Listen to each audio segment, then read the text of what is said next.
Have you ever heard of a houseplant that's so tough, so resilient, that it pretty much thrives on being forgotten? Well, today, we are diving deep into the ultimate survivor of the indoor plant world. So let me ask you this. Have you ever brought home a beautiful plant, just full of hope and excitement, only to watch it slowly, well, give up on life? It's a super frustrating experience, I know. It makes a lot of us feel like we have a black thumb. But what if I told you the problem wasn't you, but the plant you picked? Yep, that's right. This is the houseplant for all the people out there who are convinced they can't keep plants alive. It's tough, it's gorgeous, and its care instructions are basically a masterclass in doing less. So let's officially meet the hero of our story, the Zanzibar jam. Trust me, this plant might just change everything you thought you knew about keeping plants indoors. Now, every hero has a formal name, right? This one is Zamioculcas zamifolia. Yeah, go ahead, give it a try. Zamioculcas zamifolia. It's a bit of a mouthful, which is probably why it has some way cooler nicknames. Thankfully, you can just call it the ZZ plant, or the Eternity plant, which, that name really tells you something about its incredible resilience. My personal favorite, though, is the Zanzibar gem. It just sounds exotic, hinting at its origins in East Africa. So, what's its secret? What makes this plant so incredibly tough? Well, the magic is hidden below the soil. It has these thick, kind of potato-like roots called rhizomes. You can think of them as the plant's own personal water tanks, kind of like a camel's hump. They store water for a really long time, which means it's perfectly happy if you forget to water it for a week, or maybe even two. And its resume is pretty impressive. It's a slow grower, so it's not going to take over your living room. Its leaves are naturally so glossy, they look like they've been polished. And here's a bonus skill. It's an amazing air purifier, filtering out common household toxins. So it looks good and it does good. Okay, before we go any further, a really important safety note. All parts of the ZZ plant are toxic if they're eaten. So please make sure you place it somewhere that curious pets and small children can't get to it. It's absolutely beautiful to look at, just not to taste. All right, let's get to the care guide, which I like to call the rules of neglect. This is where you're going to learn how to be a fantastic plant parent by actually doing less, not more. First up is light, and this is where you really start to see just how forgiving the ZZ plant is.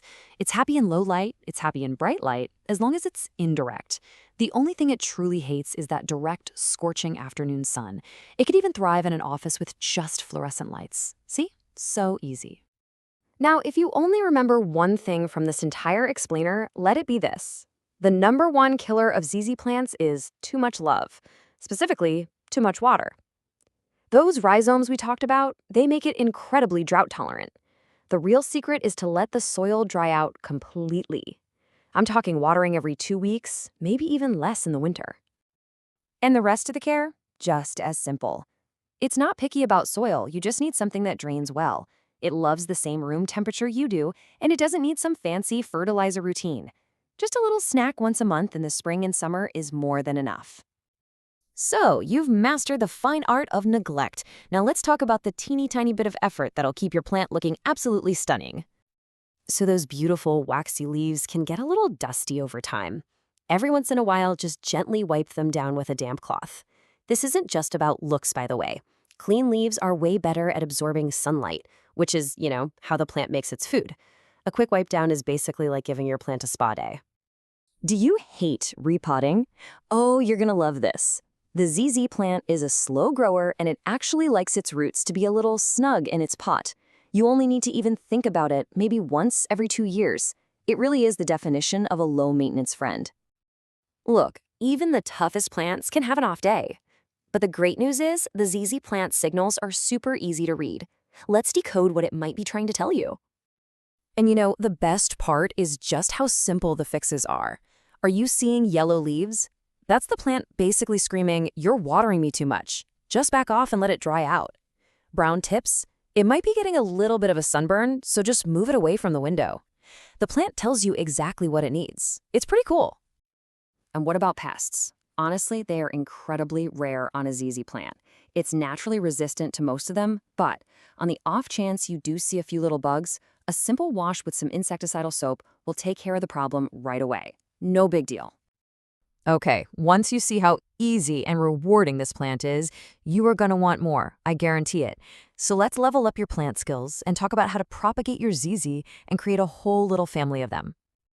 The easiest way to make new plants is surprisingly simple. You just snip off a stalk, pop it in a jar of water, and you wait.